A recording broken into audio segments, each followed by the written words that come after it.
ముఖ్యమంత్రి చంద్రబాబు అధ్యక్షతన జరిగిన సమావేశం ముగిసింది. ఏపీ మంత్రివర్గం పలు కీలక నిర్ణయాలు తీసుకుంది. ఈ సమావేశంలో చర్చించిన అంశాలు, తీసుకున్న నిర్ణయాలు మంత్రి పార్థసారథి వెల్లడించారు. దేశంలో ఫెర్టిలిటీ రేటు తగ్గుతోందని, ఆంధ్రప్రదేశ్లో సంతానోత్పత్తి రేటు తగ్గుదల అంశంపై చర్చించామని పేర్కొన్నారు. భవిష్యత్తులో ఏపీలో యువత జనాభా తగ్గిపోనుందని తెలిపారు. జాతీయ సగటుతో పోల్చినా ఏపీలో జనాభా సంఖ్య తక్కువగానే ఉందన్నారు. యువత తగ్గిపోతోందన్న సర్వేలు వస్తున్నాయన్నారు. 2 పిల్లల కంటే ఎక్కువ మంది ఉంటే పోటీ చేయకూడదని స్థానిక సంస్థల్లో నిబంధన ఉందని, ఇలాంటి నిబంధనలు రద్దు చేస్తూ బిల్లుకు ఆమోదం తెలిపామన్నారు. ఇప్పుడున్న పరిస్థితుల్లో జనాభా పెరుగుదల అవసరమని చెప్పుకొచ్చారు. పిల్లల సంఖ్యపై నిషేధాలు ఉండకూడదని కేబినెట్ భావిస్తోందని మంత్రి వెల్లడించారు. స్థానిక సంస్థల ఎన్నికల్లో పోటీ చేసే అభ్యర్థులకు శుభవార్త చెప్పింది. 3 పిల్లలున్న వ్యక్తులు స్థానిక సంస్థలు, సహకార సంఘాల ఎన్నికల్లో పోటీ చేసేందుకు గ్రీన్ సిగ్నల్ ఇవ్వాలని నిర్ణయించింది.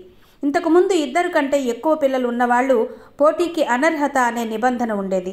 తాజాగా ఆ అనర్హత నిబంధనను తొలగించేందుకు కేబినెట్ ఆమోదం తెలిపింది. ఈ మేరకు వచ్చే అసెంబ్లీ సమావేశాల్లో 2 పిల్లలే ఉండాలన్న నిబంధనను తప్పిస్తూ బిల్లు పెట్టనుంది.